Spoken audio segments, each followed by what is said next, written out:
Halo ya Bunda, coba kembali bersama dengan Kendang Sari Podcast, teman ngobrol sehatmu. Bersama dengan saya Didi yang tentunya akan menghadirkan informasi terbaru dan update seputar kesehatan ibu dan anak maupun kesehatan umum lainnya. Hari ini kita akan ngobrol tentang topik kapan harus ke IGD. Panduan penting untuk ibu dan anak. Dan saya tidak sendiri, tentunya sudah hadir bersama dengan kita Dr. Eka Nur Asia. Selamat siang dokter. Siang Mbak Didi. Apa kabar dokter? Alhamdulillah baik. Dokter Eka ya panggilannya ya. Iya, panggilannya Dokter Eka. Ini sehari-hari adalah dokter di instalasi gawat darurat Rumah Sakit Bidan Anak Kendang Sari Surabaya. Betul iya ya, benar. Sudah berapa lama nih dokter bergabung Sudah dengan LSA Kendang Sari? 5 tahun ini ya. 5 tahun. Oke, tentunya banyak pengalaman ya dokter, banyak cerita. Iya benar. Yang hadir dari ruangan IGD kita. Iya. Oke, dokter mungkin bisa menyapa dulu ayah bunda yang join dengan kita siang hari ini. Oke, baik. Halo, selamat pagi ayah bunda. Apa kabar semuanya? Semoga semuanya diberi kesehatan selalu ya. Oke dokter, kita topik hari ini kan tentang kapan harus ke IGD, panduan untuk ibu dan anak. Iya. Nah, sebelum berbicara tentang kapannya, kadang-kala kan kita ini masih bingung nih, apa sih definisi dari gawat darurat. Kalau dari kepanjangan IGD kan instalasi gawat darurat. Berarti iya, kan benar. yang kesana nih harus yang kondisi gawat darurat. Nah, pengertian dari gawat darurat sendiri itu seperti apa dokter? Kalau boleh tahu. Oke, baik. Nah, IGD ini kan instalasi gawat darurat. Jadi gawat darurat ini secara medis diartikan apabila ada suatu kondisi yang mendadak atau akut ya, dan ini kondisinya mengancam jiwa dan butuh penanganan medis secara segera dalam hitungan menit sampai jam, karena bila tidak segera dilakukan penanganan akan terjadi kerusakan organ-organ vital. Tapi itu yang lebih penting ya, karena harus segera dibawa ke rumah sakit ya. Oke, berarti poinnya adalah kondisi yang mengancam jiwa. Mengancam jiwa, benar. Oke, kondisi yang mengancam jiwa. Nah, ini berarti kan bisa terjadi pada semua kelompok usia ya, Dok ya, bukan hanya ibu dan anak. Dewasa pun juga bisa, waktu lansia. Iya. Oke. Nah, kalau kita sebagai keluarga di rumah gitu kan, menandai atau mewaspadai, mengetahui kondisi-kondisi seperti apa sih dokter yang memang menjadi kategori dalam yang mengancam jiwa? Oke, baik. Jadi kondisi-kondisi seperti apa yang mengancam jiwa seperti di sini? Nah, pada saluran pernafasan contohnya ya, pada saluran pernafasan itu kondisi yang sesak atau susah bernafas. Nah, itu segera harus dibawa ke IGD pastinya ya. Kemudian bila ada perdarahan seperti itu juga, perdarahan yang tidak berhenti atau nyeri yang hebat, seperti itu harus segera dibawa ke instalasi gawat darurat yang dirasa ini tidak seperti biasanya. Kondisi yang ditemukan saat di rumah kok tidak seperti biasanya kondisi ini. Misal tadi tiba-tiba sesak, batuk berkepanjangan lalu sesak, atau demam tinggi, kemudian terlebih lagi ada penurunan kesadaran atau kejang ya, terutama pada anak-anak. Nah, itu harus segera dibawa ke IGD ya. Misal juga ada tanda-tanda dehidrasi pada kasus-kasus diare atau muntah seperti itu juga harus segera dibawa ke IGD. Oke, berarti memang tadi contoh-contoh kasus-kasus yang bisa dikategorikan dari gawat darurat ya dokter. Iya, benar. Nah, selama dokter di IGD, pernah nggak sih ketemu kasus pasien datang ternyata kondisinya memang bukan kasus yang termasuk gawat darurat? Pernah ditemui nggak dokter selama menjadi dokter di IGD? Ada. Nah, IGD ini kan semua pasien bisa masuk ke IGD ya. Apakah itu pasien yang gawat darurat atau yang darurat tapi tidak gawat, atau yang tidak ada gawatan seperti itu ya. Jadi semua pasien bisa masuk ke IGD, dan di IGD ini ada sistem namanya triase untuk memilah-milah kondisi pasien terlebih dahulu gitu, karena pada saat pasien seperti apa yang akan kita dahulukan itu kita lihat dari sistem triase itu. Di Indonesia biasanya ada yang dikenal triase warna ya, dari warna ya, ada warna hijau, kuning, merah, hitam. Nah, jadi boleh dijelaskan ya, satu-satu apa? Oke. Arti warnanya Arti itu warna apa? itu Iya, ya. betul. Ya biasanya kan nanti kalau ayah bunda atau siapapun yang ke rumah sakit pertama kali masuk IGD biasanya ada menjumpai warna-warna seperti itu. Ada yang merah, kuning, kemudian hijau atau hitam. Jadi di sini yang hijau ya pertama ya, contohnya hijau ini kasus-kasus yang tidak gawat dan tidak darurat. Contohnya seperti apa? Seperti batuk pilek itu yang hijau seperti itu. Atau kasus pada demam tapi tanpa komplikasi seperti itu. Atau muntah baru pertama gitu ya, itu masih hijau. Kemudian ada juga kasus yang kuning. Nah, kuning ini darurat tapi tidak gawat. Nah, di sini contohnya misal pasien yang misal ada luka habis terjatuh, ada luka tapi tidak dalam dan tidak yang terlalu besar robekannya seperti itu. Kemudian ada juga kasus yang merah. Nah, kasus merah ini kasus yang darurat, gawat dan darurat. Jadi harus segera ditangani segera dalam hitungan menit.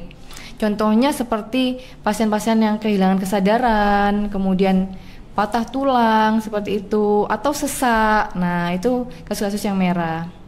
Kemudian ada juga kasus yang hitam. Nah, triase hitam ini biasanya pada orang yang sudah datang tapi kondisi sudah meninggal. Ini kasus yang hitam. Ya, seperti itu. Jadi ada prioritasnya. Kita memprioritaskan terlebih dahulu pada kasus yang merah. Merah. Ya, jadi yang pertama merah, kuning, hijau, lalu hitam. Seperti itu.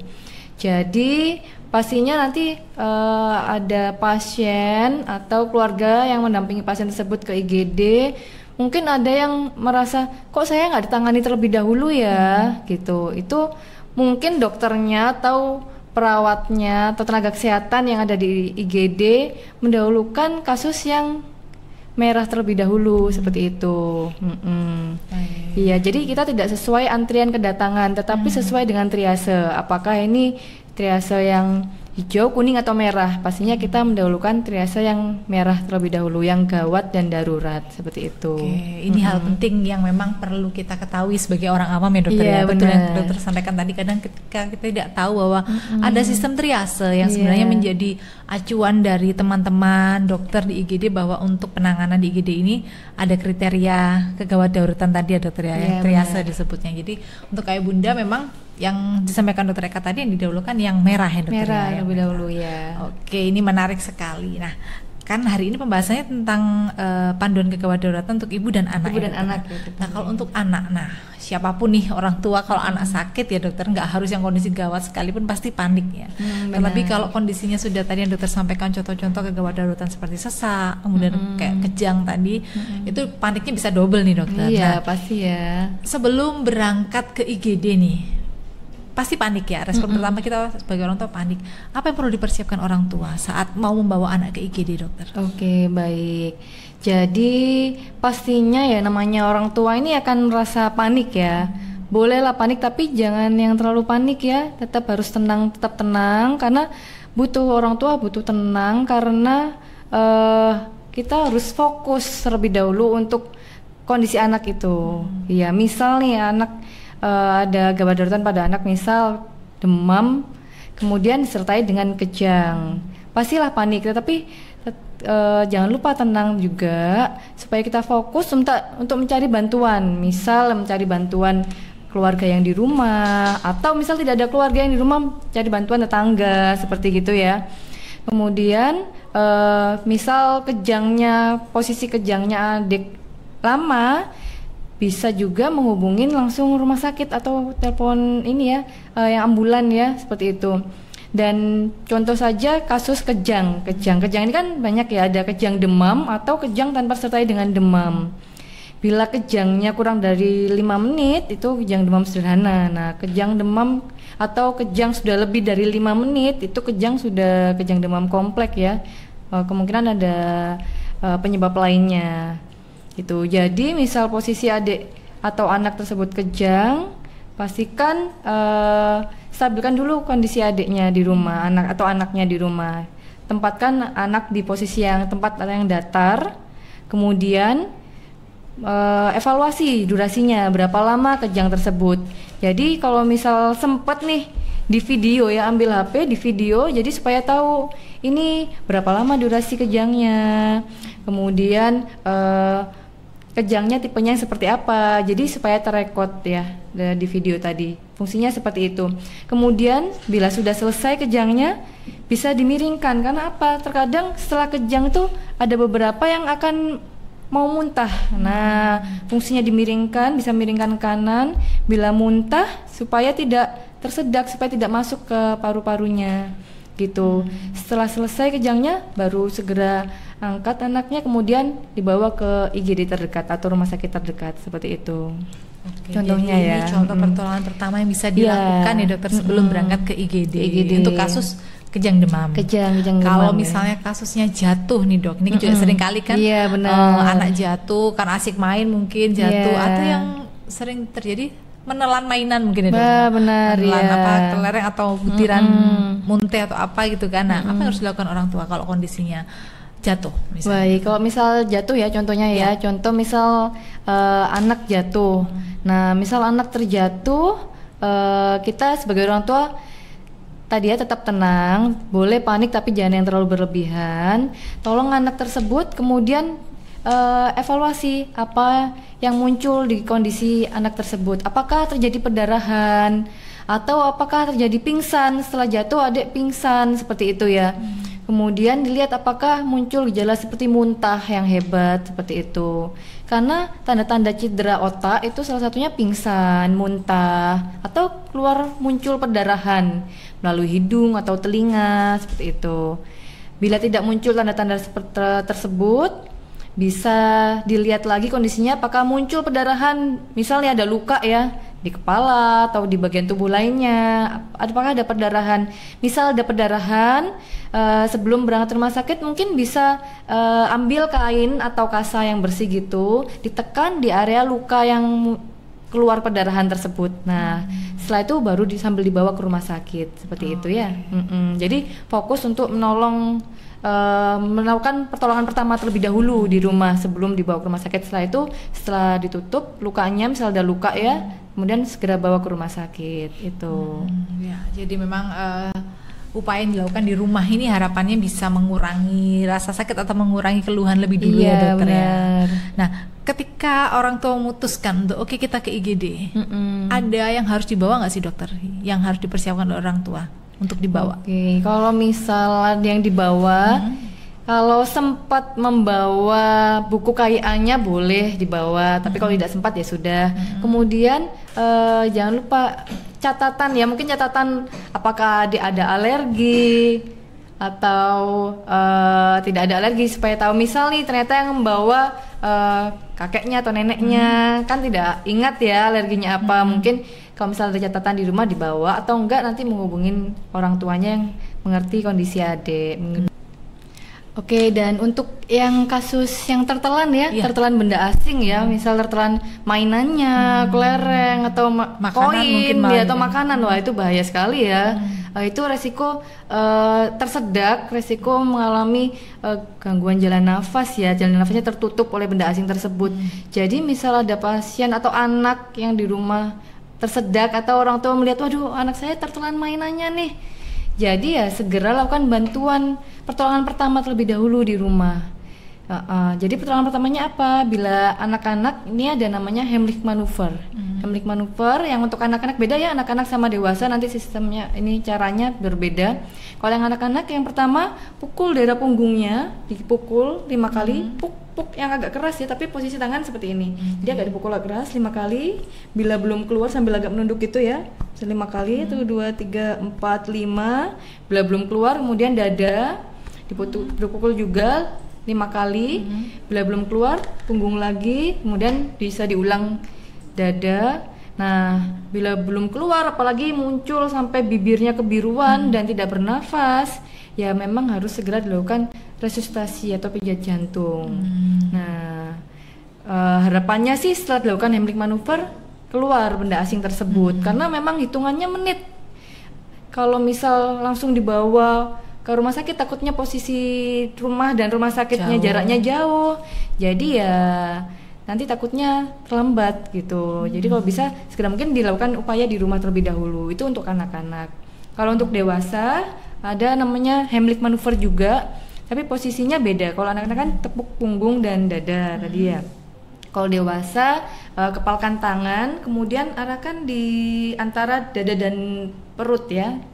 Ini di area diafragma. Kemudian yang menolong di belakangnya pasien. Jadi di belakang pasien, kemudian yang menolong tangannya di depan perut pasien tersebut, kemudian ditekan dan ditarik ke atas seperti itu. Berarti bukan ditekan ke dalam tapi tekan dan tekan atas ya. Iya, ke dalam dan ke atas gitu. Jadi satu sekali dalam sekali waktu gitu. Berapa kali gerakan dokter untuk gerakan itu? Sekali aja atau bisa diulang? Kalau sekali kemudian belum memuntahkan atau belum mengeluarkan benda asing tersebut, harus bisa perlu diulang sampai keluar.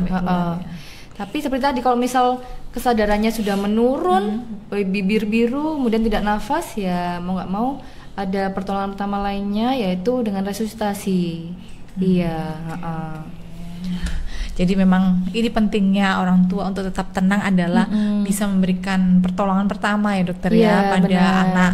Terus yang kedua juga ketika memutuskan membawa ke IGD, orang tua juga bisa menyampaikan detail kejadian sehingga yang membuat anaknya harus dibawa ke IGD, entah itu karena kejang, karena demam, atau mungkin karena jatuh. Seperti itu ya dokter ya.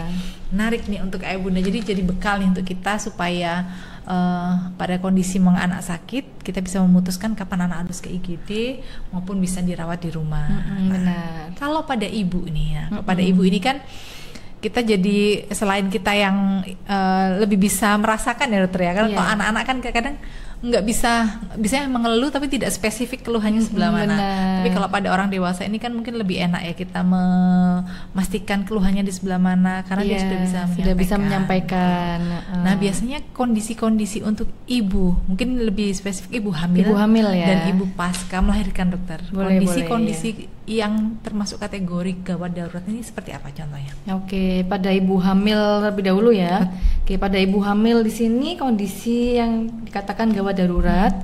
Yang pertama yaitu perdarahan ya pastinya. Keluar darah melalui vagina. Nah, ini ada perdarahan itu sudah merupakan gawat darurat pada ibu hamil. Atau nyeri perut yang hebat. Nyeri perut disertai perdarahan seperti itu. Kemudian ada kejang, pastinya juga ada ibu hamil yang kejang atau pusing sakit kepala berat dan sertai tensi yang tinggi. Nah, itu sudah merupakan gawat daruratan pada ibu hamil. Bila menyumpai seperti itu, baiknya segera dibawa ke IGD ya. Biasanya pada trimester pertama nih ada nyeri perut atau flek-flek atau perdarahan yang sedikit ataupun yang banyak, ya baiknya sih segera diperiksakan atau ke IGD terdekat. Karena apa? Bisa beresiko abortus atau keguguran atau kehamilan ektopik seperti itu. Kemudian pada trimester ketiga ini biasanya ada perdarahan yang aktif. Nah, itu harus segera ke rumah sakit juga, segera ke IGD, takutnya ada solusio plasenta seperti itu.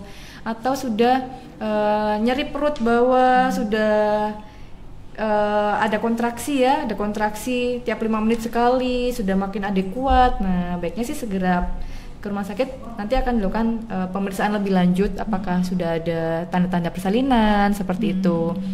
Dan di trimester 3 ini ada namanya eklamsi ya. Nah, itu tandanya tuh biasanya disertai nyeri kepala atau sakit kepala yang ringan maupun hebat, dan bisa juga tensinya tinggi gitu.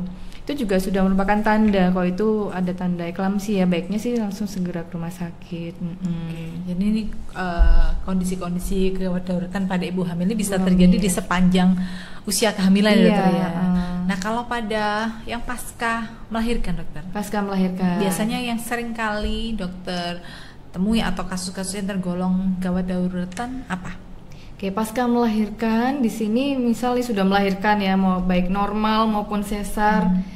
Sama ya, tadi perdarahan yang utama. Nah, misal terjadi perdarahan pasca melahirkan, muncul perdarahan. Nah, apalagi perdarahannya lebih dari 500 cc atau dalam 1-2 jam itu 2 pembalut penuh ya. Nah, itu harus segera ke rumah sakit. Yang takutan ada mungkin ada sisa plasenta, mungkin ada tonus arterinya tidak kuat, akhirnya ada perdarahan yang aktif seperti itu.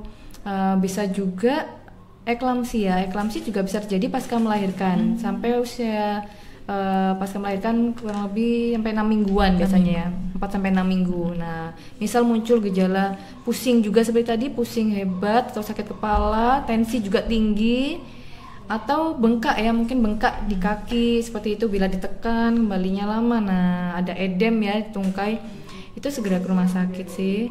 Takutan ada eklamsi yang pasca melahirkan juga bisa.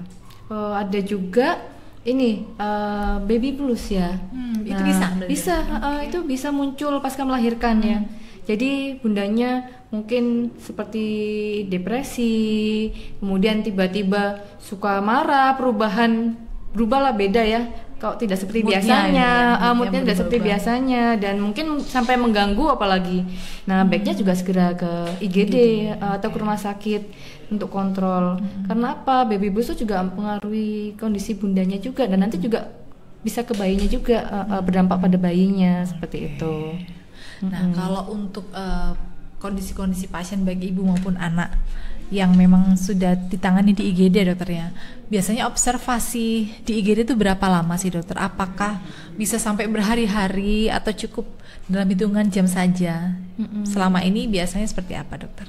Kalau observasi di IGD pastinya kita ada yang cepat, ada yang lama ya pastinya ya, tergantung kondisi pasiennya. Nah, di sini kita lihat kondisi pasiennya juga, apakah pasiennya sudah stabil atau belum stabil, atau gejalanya ya, minimal gejalanya sudah berkurang. Kalau gejala sudah berkurang atau sudah membaik, bisa kita pulangkan. Tapi kalau misal ternyata kondisinya tidak stabil, gejalanya makin memburuk atau belum berkurang dari gejala awal datang, biasanya kita sarankan untuk kita konsultasikan ke yang lebih ahli, ke spesialis ya, misal ke spesialis anak, ke spesialis obgyn, atau ke spesialis lainnya, tergantung kasusnya ya.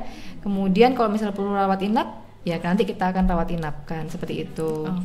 Jadi memang pasien-pasien yang ada di IGD ini nggak hanya diperiksa oleh dokter IGD saja ya dokter. Kalau memang misalnya memang membutuhkan konsultasi lebih lanjut dengan dokter spesialis juga akan dilakukan. Iya, biasanya akan kita konsultasikan ke yang lebih ahli, ke dokter spesialisnya, seperti itu. Iya. Oke, nah tadi ini kita cerita apa saja yang bisa masuk dengan kategori gawat darurat ya dokter. Nah, kalau dari sisi dokter sendiri nih, sebagai dokter yang menangani pasien di instalasi gawat darurat, suka dukanya apa dokter?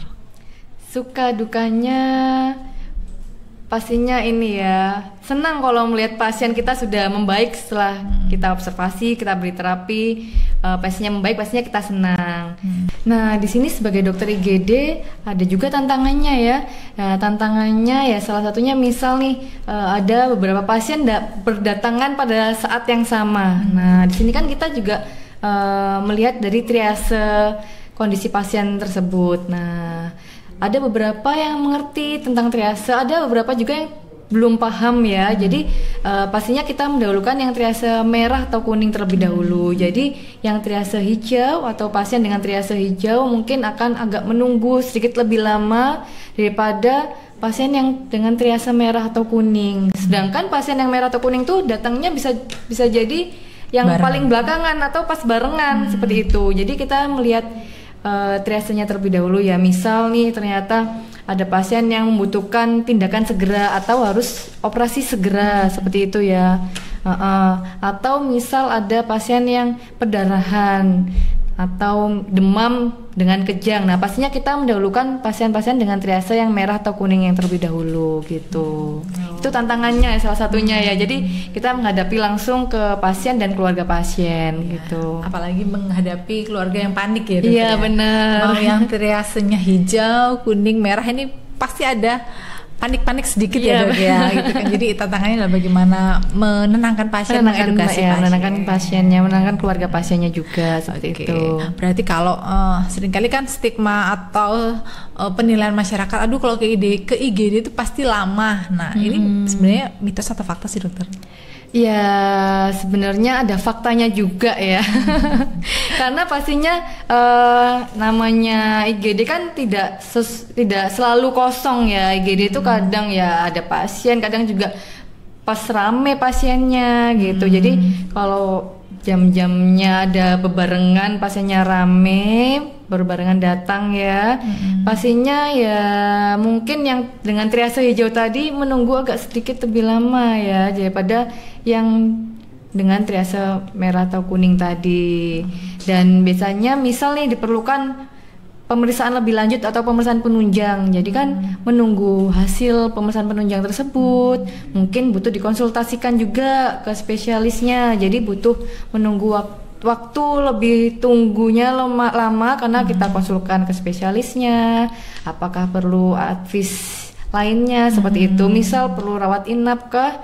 Nanti juga ada proses lainnya juga. Proses untuk administrasi pendaftaran rawat inapnya. Nah, di sini kan butuh waktu tunggu yang agak lama jadinya di IGD ya. Bisa berapa lama sih? Bisa 1-2 jam ya biasanya ya. Tergantung kondisi pasien juga. Pastinya kan kita stabilkan terlebih dahulu di IGD. Misal kita pasang infus terlebih dahulu, atau misal perlu diberikan oksigen, atau perlu diberikan suntikan terlebih dahulu, obatnya terlebih dahulu di IGD, baru bisa rawat inap seperti itu. Karena tidak bisa ujuk-ujuk langsung ke ruangan ya. Takutnya apa? Kalau di ruangan kan pastinya perawatnya itu kan pastinya ini ya fokusnya nggak bisa ke satu pasien tersebut ya, terbagi-bagi ya karena ada beberapa pasien dirawat inap. Kalau di IGD bisa lebih fokus karena perawat sama dokternya standby di situ. Jadi misal ada gawat daruratan, misal kondisinya bisa berubah sewaktu-waktu, kita bisa lebih sigap menanganinya gitu. Berarti memang untuk pasien-pasien yang datang itu fungsi IGD ini juga untuk menstabilkan kondisi pasien lebih dulu sebelum misalnya dia harus masuk ke perawatan selanjutnya. Sebelum masuk perawatan selanjutnya distabilkan dulu di IGD. Benar ya. Oke. Nah, IGD RSIA Kendang Sari. Nah, kalau mendengar RSIA Kendang Sari kan rumah sakit ibu dan anak ya dokter. Kadang nih kita jadi rancu masyarakat yang belum tahu. Kalau saya misalnya pasiennya laki-laki nih, ada sebutlah terjatuh gitu kan, terjatuh dan lokasi IGD terdekat adalah di RSIA Kendang Sari. Bisa ditangani nggak sih dokter? Bisa ya dokter ya? Bisa dong. Ini kan kita IGD ya, instalasi gawat darurat. Jadi kita untuk umum ya, tidak hanya fokus ke ibu dan anak saja. Memang rumah sakit kami namanya RSIA, Rumah Sakit Ibu dan Anak Kendang Sari, tapi IGD kami melayani untuk umum, baik anak-anak, bayi, anak-anak, dewasa, lansia, ibu hamil, perempuan maupun laki-laki pun juga bisa kita tangani. Iya. Oke, berarti ini untuk ayah bunda maupun keluarga yang tidak masuk kategori ibu dan anak, misalnya memang membutuhkan pertolongan atau perawatan yang karena kondisi gawat darurat, boleh ke RSIA Kendang Sari karena memang IGD kami melayani untuk pasien umum seperti itu ya dokter ya. Menarik sekali. Nah, terakhir nih dokter, ada nggak pesan yang ingin disampaikan untuk ayah bunda? Oke, pesannya sedikit tips ya dari saya di sini. Seperti yang tadi saya sampaikan, bila ada kondisi gawat darurat atau kondisi apapun yang terjadi di rumah, pastikan tetap tenang. Boleh panik tapi jangan terlalu berlebihan. Tetap tenang supaya kita bisa fokus untuk memberikan pertolongan pertama terlebih dahulu pada yang mengalami kondisi gawat darurat ataupun lagi sakit ya. Kemudian bila muncul tanda-tanda gawat darurat seperti sesak, kemudian perdarahan atau kesadaran menurun, kemudian kejang seperti tadi ya yang saya sampaikan, bila muncul tanda-tanda seperti itu baiknya segera bawa ke instalasi gawat darurat atau ke rumah sakit yang terdekat. Jangan menunda ya bila muncul kejadian gawat darurat atau insting ya, orang tua ini kadang memiliki insting, aduh kok anak saya atau orang tua saya atau istri saya tidak seperti biasanya nih, kok aneh ya kondisinya. Nah, bila memiliki insting seperti tersebut, segera saja dibawa ke IGD boleh atau ke kontrol gitu boleh juga. Karena apa? Bila kita terlambat membawa ke IGD atau bila terlambat membawa ke fasilitas kesehatan takutnya nanti terjadi perburukan. Nah, supaya tidak terjadi perburukan, baiknya kita lebih awal ya membawa ke rumah sakit. Itu sih tipsnya ya. Oke, menarik kan Ayah Bunda pembahasan kita hari ini, jadi menambah informasi dan pengetahuan kita tentang bagaimana kita sebagai orang tua, sebagai anggota keluarga menghadapi suatu situasi yang gawat darurat, apa yang harus kita lakukan, seperti itu ya dokter. Terima kasih dokter Eka untuk sharing informasinya. Sama-sama Mbak Didi. Nanti kita bisa ketemu lagi di pembahasan yang lainnya tentunya. Oke, baik. Terima kasih Ayah Bunda sudah mengikuti obrolan dalam program Kendang Sari Podcast Teman Ngobrol Sehatmu episode kali ini. Dan nantikan terus episode-episode menarik lainnya dan tentunya yang akan menghadirkan narasumber yang lainnya juga. Jangan lupa untuk share, like, dan subscribe untuk podcast kami dan juga untuk YouTube Rumah Sakit Bidan Anak Kendang Sari Surabaya. Kami mohon pamit, mohon maaf apabila ada hal yang kurang berkenan. Sampai jumpa.